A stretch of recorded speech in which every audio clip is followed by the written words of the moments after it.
All right, ladies and gentlemen, this video we're going to take a look at how to plan your menu.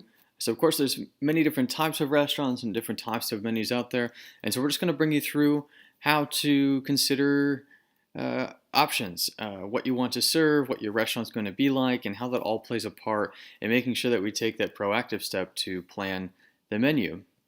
So of course here's a menu. The menu is the single most important tool in a food service operation. And when you begin the planning stages for this menu, well, you want to make sure that you consider many different items. First of all, including purchasing, the production, how it's going to be cooked in your particular restaurant, what kind of equipment do you have, so on and so forth, the assembly, the distribution, also the service, how is it going to be presented to your customers, and can you do that with the equipment that you currently have? Of course, sanitation along the way, and then finally, and perhaps most importantly, the importance of the customer profile. So understanding who you're going to serve at the end of the day and how that works, what their needs are, what their wants are in terms of food, and ultimately your menu. So here then also is what's most important is to plan, right? We talk about a systems approach to menu planning, which ensures that all aspects of an operation are considered for maximum efficiency and effectiveness, ultimately to make money, but also to make your customers happy at the end of the day. And I remember back when I was in this class, what Peter used to always say was systems, systems, systems. We cannot operate in chaos. And I took that very much to heart as I went out to industry to realize that the planning steps that you take are perhaps the most important to ensure that you're able to make money at the end of the day and also deliver a quality product to your consumer. So the type of menu selected for a business unit within a food service is influenced by the unit's food and dining concept. So here are pictured many different conceptual ideas for restaurants. A successful menu planning process begins with clear objectives that reflect desired outcomes. And the savvy menu planner or manager is attuned to and accounts for political, social, and economic trends and issues internal and external to the food service. So not just, for instance, what a employee might like or what a manager might like, but also what's going on out in the world and what are your competitors doing, so on and so forth. So development of and consideration for a comprehensive customer profile and what the consumer wants is essential to ensure that customer needs and wants indeed are met. And consideration for inputs is critical to ensure that planned menus can be produced and serviced within available resources. For instance, you can't make a product with coconut if you can't get coconut to the upper Midwest in December. Analysis of the menu's potential impacts on operations is essential to ensure a seamless transition from one menu to another. And staff and customer acceptance of a new menu can be enhanced through active solicitation of input during the menu planning process. You want to make sure to include your employees as well as your guests in on the ideas that you're working on and planning for your new menu.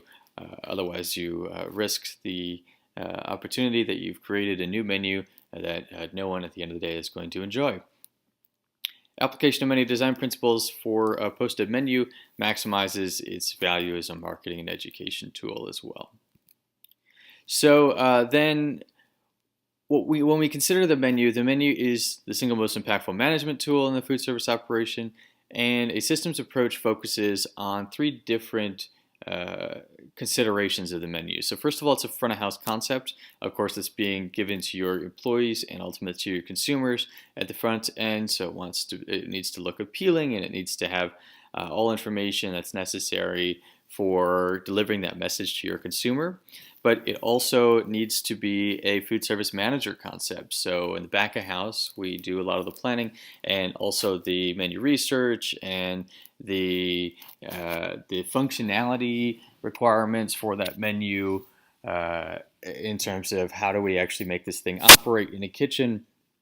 And then also it's a master menu. So you want to be able to have a menu which you have a core concept of how often are we going to change the menu, what items are going to come in and out due to seasonality or for other reasons as well. Again, I cannot emphasize enough that really this is a system approach. And so in this system are a number of internal and external factors. And so we'll start with the environmental factors. Social issues, of course, what's going on in the world today. We have a lot of issues revolving around sustainability, of food and products on the menu, especially the reduction uh, of styrofoam and plastic. Right, we're getting rid of plastic straws now. Other social issues, might include local food systems or representation of other ethnic varieties of food as well. Regulations and contracts, of course, are environmental factors. We're seeing sugar taxes, things of that nature, which are going to play a very important role. We also have, calorie counts as required on many menus nowadays. There's a movement that really started in New York in the 90s. Meal counts and sales data also play a factor, and then outcomes that meet guest expectations, of course. So we'll talk about how we can get some information from our consumers to ensure that their needs are being met as well. So then it's important to consider that there are different types of menus. So you want to consider what type of menu you're interested in. A static menu is one that is used every day, and this is the one used in the restaurant, and is kind of the permanent menu. A single-use menu are menus specifically planned for once-only events, so consider wedding or other related event. Cycle menu, this is where you have a carefully planned set of menus that is rotated. Most often this is seasonally, so you're going to have your summer menu, your fall menu, so on and so forth, but you may choose to do so otherwise. This is obviously best if you're working with seasonal and local food and produce. The table d'hôte menu is a menu that offers a complete meal at a fixed price, so often known also as a priced fixed menu. And the table d'hôte has its tradition in French restaurants where they would have up to 14 courses in a fixed price menu. And the menu du jour. So this is a menu of the day, as it literally du jour means. And so this would be if you were to be a restaurant that is working so hyper locally on food that you might be getting your produce directly from the market that day, and you need to build a menu around that and change it every day. So another consideration to have in your menu system approach is to consider the selection.